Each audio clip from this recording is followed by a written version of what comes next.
Mes frères bien-aimés, il est absolument inutile de commenter longuement cet évangile, on a parfaitement compris la leçon. Qui s'élève sera abaissé, qui s'abaisse sera élevé. Avec ce simple verset, nous pouvons continuer notre route ici-bas, et si nous avons bien compris, si nos oreilles étaient bien débouchées, nous avons compris comment nous devons vivre pour plaire à notre Seigneur Jésus-Christ et ne pas risquer au dernier jour d'être humilié par son Père, parce que tout est là. Je vais quand même dire 2 mots, mes frères, ça tombe bien, il est midi. Nous avons faim peut-être, vous avez faim de l'Eucharistie, mais tout à l'heure encore, un bon déjeuner vous attend, c'est sûr, et moi aussi. Alors nous sommes invités avec Jésus, nous participons déjà à ce beau repas auquel lui-même a été invité. Et attention, pas chez n'importe qui, chez un chef des pharisiens. C'était des personnages importants, de véritables notables. Et Jésus arrive sans doute accompagné de tel ou tel de ses apôtres. Jacques, Jean, Pierre, sans doute. Nous en saurons davantage au ciel. En tout cas, nous arrivons, et ce qui est saisissant dans cet évangile, avec tous les notables qui sont là, vous avez remarqué que l'évangéliste nous dit que tout le monde observait le Christ. Et oui, il n'y a rien à faire, il séduit, puis il y a cette transcendance qui se dégage de son être. Tout le monde le regarde, tout le monde se demande ce qu'il va dire, comment il va poser ses yeux sur la réalité qui l'entoure. C'est absolument extraordinaire de voir à quel point Jésus séduit les êtres, à commencer par ceux qui apparemment ne l'aiment pas beaucoup. En tout cas, chez ce chef des pharisiens, nous sommes avec le Christ, on prend place et le repas commence. Et puis tout à coup, quelqu'un a dû demander à Jésus d'exprimer quelque chose, car tout le monde savait qu'il détenait quand même en lui une sagesse tout à fait étonnante, renversante, déstabilisante. Et on aime toujours beaucoup écouter ce qui nous apporte quelque chose de nouveau, n'est-ce pas ? C'est important aussi d'ouvrir quelques portes dans notre propre pensée et de ne pas rester toujours bloqué sur nos pauvres arguments. On peut recevoir de tous ceux qui sont autour de nous. Et voyez, même là, j'en suis sûr, le chef des pharisiens s'est tourné vers Jésus et lui a dit « Peut-être, Seigneur, ou alors Jésus, je ne sais pas, auriez-vous la gentillesse de dire quelques mots à l'assemblée que nous formons ?» Et Jésus, sans se laisser démonter, va leur passer un de ces savons terribles. Ah, c'est sûr qu'il profite de tous les événements. Jésus n'a pas sa langue dans sa poche. Et en même temps, n'oubliez pas qu'il est la vérité incarnée. Il ne peut donc dire que la vérité. Mais une vérité, non pas qui condamne, mais qui fait progresser.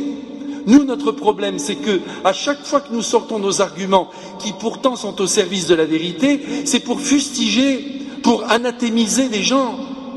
Alors qu'en fait, il faudrait dire la vérité pour qu'elle descende dans un cœur, qu'elle soit saisie et qu'elle le transforme. Et si on sentait, n'est-ce pas, que cette vérité ne pouvait pas passer, il vaut mieux la retenir, parce que le but c'est qu'elle passe, c'est pas qu'elle soit dite. Et Jésus, lui, il veut le progrès de son enfant qui est devant lui et qui est peut-être un pharisien épouvantable. Et c'est pourquoi il leur répond toujours avec beaucoup de gentillesse. Là, on lui demande de participer à ce repas. D'autres personnes ont dû dire quelques petites choses, faire les petits discours traditionnels. Et puis lui, à ce moment-là, il essaye de former leur cœur. Et dans la mentalité orientale, on accepte tout à fait, je vous assure mes frères, d'être repris par un autre frère. On l'accepte. On aime bien les histoires, les paraboles. Alors Jésus en raconte une, parce qu'il a vu le manège. Qu'est-ce qu'il a vu ? Il a vu que des invités qui étaient là, qui n'étaient pas les plus importants, sont venus se mettre à côté du chef des pharisiens, pour dire, regardez, il est grand, puis moi, puisque je suis à côté, je suis aussi grand que lui. C'est épouvantable, mes frères, cette attitude.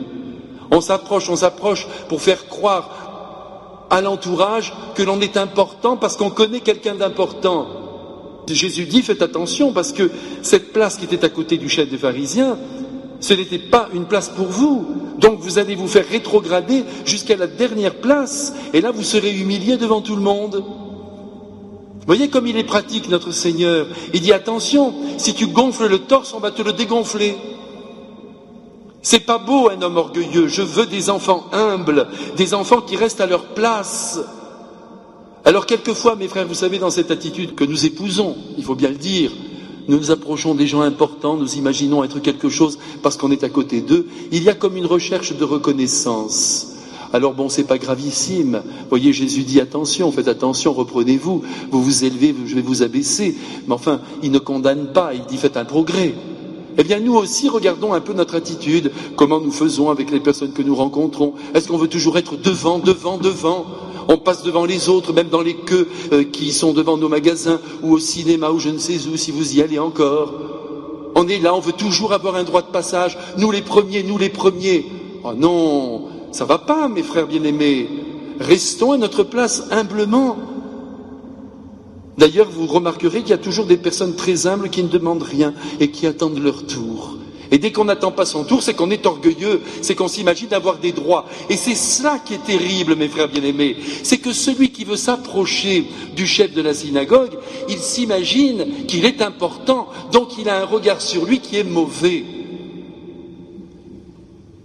Alors, il faut progresser, encore une fois. Alors aujourd'hui, mes frères bien-aimés, je vous avais promis de ne pas prêcher longtemps, c'est raté, c'est pas grave. En tout cas, aujourd'hui, il faut bien que nous comprenions que nous devons vivre humblement, en restant à notre place et en ne cherchant pas la reconnaissance dans les yeux de l'entourage.